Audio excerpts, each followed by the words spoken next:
You are listening to the Red Rock Podcast Network, featuring Pod of Thrones and The Shiznit. Look, this is for my old heads, young G's, etc. Dino Red said he loves the intellectual. Guess he never hesitates. I can rap whatever, bro. I'm only in first gear and still way ahead. Living in the cold world full of that nonsense. Drug heads, teen moms, day-to-day violence. Fiends at the corner, panhandle for bottles. 12-year-olds running around with pistols and hollows. Fuck my conscience, but still I do. I know right from wrong, but my decisions is stupid. My generation is crazy, and the media proof. Ignorance is bliss, and we is illy influenced. And that's why I'm here. Old soul kicking brand new flavor in your ear. Rapper of the year. This is the Red Rock Podcast Network. From Red Rock Studios in Los Angeles, California, this is the Shiznit. Now, put your hands together for the Shiznit. Hey, welcome back to another episode of the Shiznit Show. I am your host. I am your boy, Dino Red. And as you guys know, I don't do this show all alone, but I have with me my ride or dies, Miss Dejan Monique. Hey, hey, hey, what's up, world? It's your girl. And the man, the myth, the legend, Mr. Pip Lilly. I may be black. I may be ugly. I may be a woman, but dear God, I'm here. Good morning. Good morning. Pip's been talking about Color Purple all this morning since he got here. Oh, that's right. It's stuck now. Oh, my God. I read the book and I saw the movie. I read the book and saw the movie. And I was a the child. musical. And I was a child. Let's just say, welcome back, Pip. We missed you, bro. Yes, we Thank did. you. I'm so sorry I missed last week. I did listen to the episode. But Good. shout out to Tony Santiago. Oh, I love Yes, Tony Santiago. Santiago. Tony, I called him the Brown Get Down. He held it down. He ain't brown. Well, I mean, he's kind of brown, He's but the Brown not Get really. Down. Oh, my goodness. Sort of brown, but not really brown. He's Manila, like He's the tan man. he's Manila. Okay, he's the tan man. Tan man. I give him that. I'll give him Tan man. He's cool, whatever shade he is. Yeah, I I'll like tell you him. that. Super I like duper him a cool. lot. He's real Both cool. of them were super good, super nice people. And it was really, really cool to have them in here. And they were funny. They were super funny. Like, they were cracking jokes. They was with it. They was with it. I really wish I had been there. I'm not going to lie to y'all. I didn't like everything that was said about the movie, though. No. Because I disagree with a lot of his movie. Right. I thought it was a great I could tell movie. from your comments. I said that it sounded like you disagreed with a lot of it. And I tried to convey that. But, I know. you It's weren't here, hard. so. I wasn't here, and Yeah. I also didn't submit questions to you guys because I just didn't know which way the conversation was going to go, and so I was like, I'll leave it. But for me, at the end of the day, when people want to take away race, it's the equivalent of when people say all lives matters.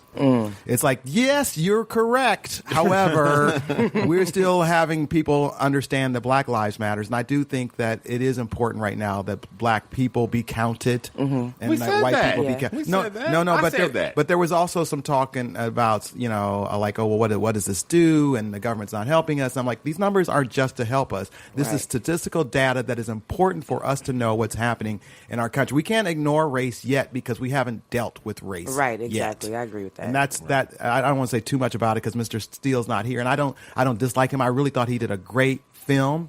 I just disagree with a lot of his premise. Okay. As you were entitled to. Yeah, now I wish Pip would have been here. Yeah, it would have made for probably a little bit more interesting back and forth because we all kind of seem to. Well, like I said, I was on the fence, and I hate being in that position where I'm straddling the fence. But I didn't feel passionately enough about. I mean, I hear Pip's point of view, and I agree with it, but I don't feel passionately with it enough because I'm still conflicted to really argue it. You know what I mean? So that's one of the why you guys say, oh, Dino's always right, or thinks. I know that's what y'all say to yourself, but I know it. I really know it's that I am always right.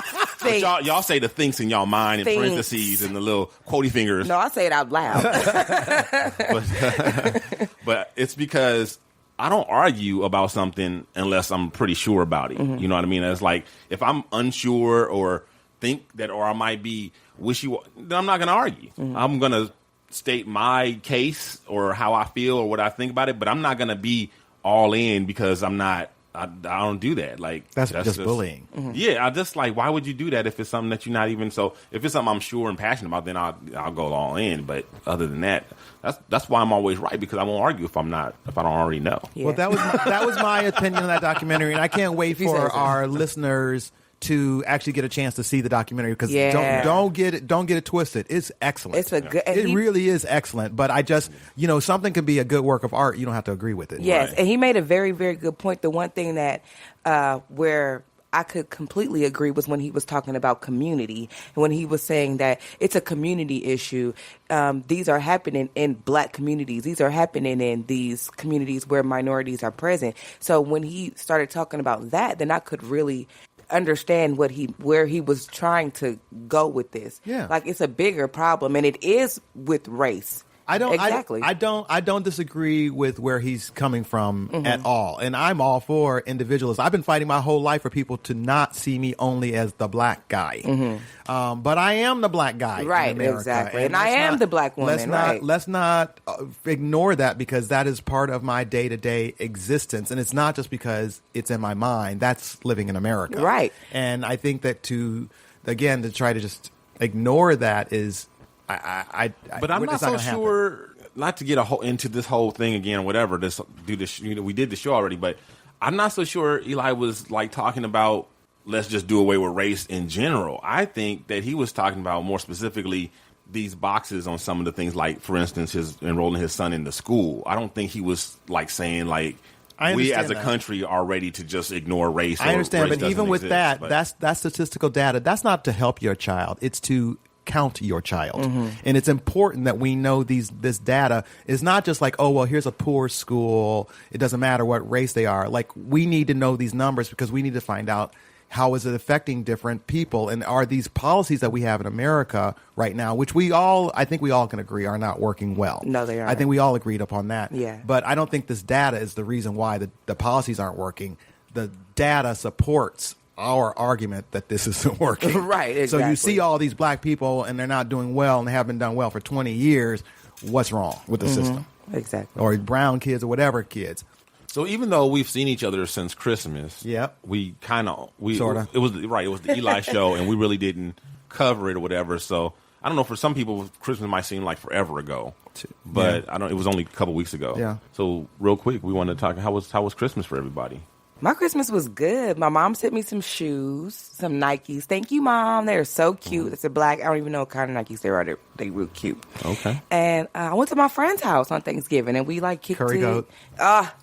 Yes, curry goat. Yeah. We had talked about Christmas. that. Okay. Curry goat, all that. So I had a good Christmas. I had a good Christmas. Cool. What Nice. about you, Pip? My Christmas ended up being a little different than I planned. I told you I was going to leave here. I was going to be lazy and do nothing that day, and I was going to have my ribs and baked potato. Well, Yes. friend of mine from Chicago, the Puerto Rican dude, he's 22. He goes to USC, and he was going to be. No, it's not like that.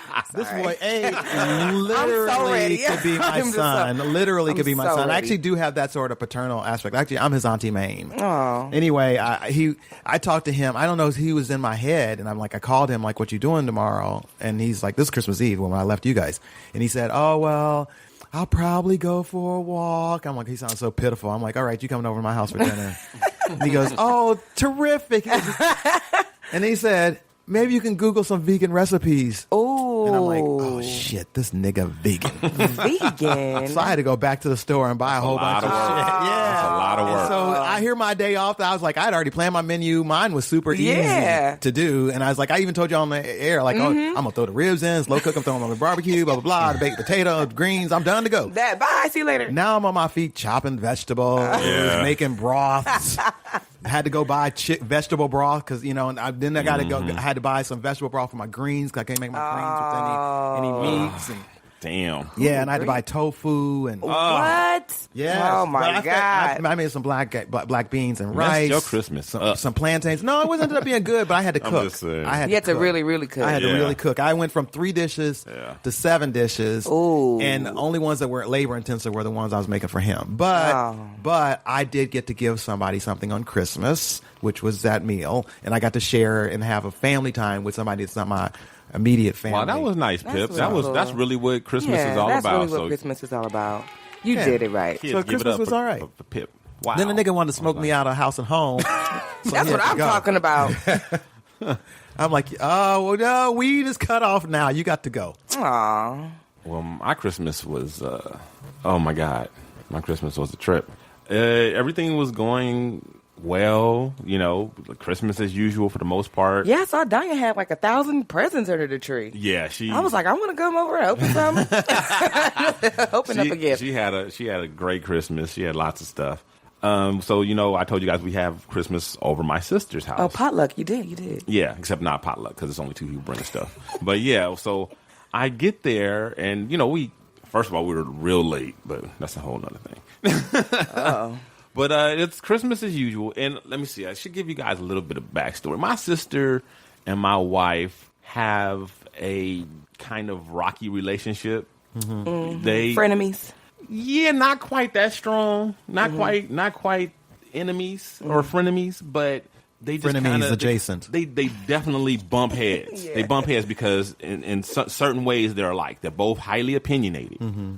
And neither one of them wants to shut up, They take the wrong way all the time. Be diplomatic, and say, both of them feel like they need to say what their opinion is, regardless of who's on the other end of it, or regardless of how they feel about it, regardless of keeping the peace or whatever. You know what I mean?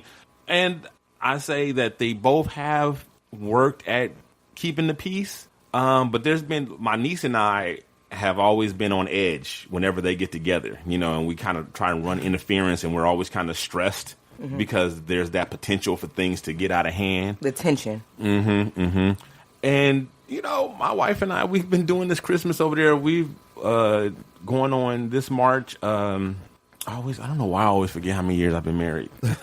Oh, my goodness. Exactly. 13 years. Okay, 13 years. I was going to run upstairs and ask her real quick. And I was, just starting to think, oh, okay, it's not going to happen. The big blow up or whatever. That shit happened. Oh, Merry Christmas. That shit happened. I was not expecting you to say that. Yeah.